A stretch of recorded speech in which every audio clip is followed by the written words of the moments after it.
How to fix WhatsApp verification code problem.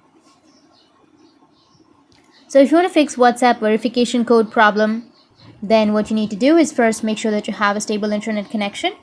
After that, while entering the mobile number, make sure that you've entered the correct mobile number, because if you've not entered the correct mobile number, then you won't receive the OTP. So double check your number. After that, if that still doesn't fix your problem, then tap and hold on to your WhatsApp, go with the app info.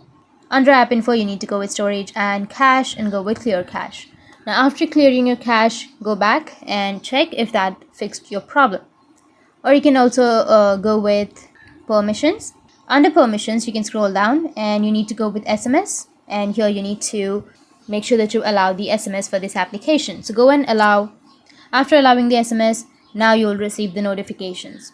Now you can go back, and the last thing you can do is open up your Play Store. After opening, you can go with search for WhatsApp, and make sure that it has updated. After updating your WhatsApp, your problem will be fixed. You will receive the verification code. That's it, and if you have any questions, feel free to comment below. Thanks for watching.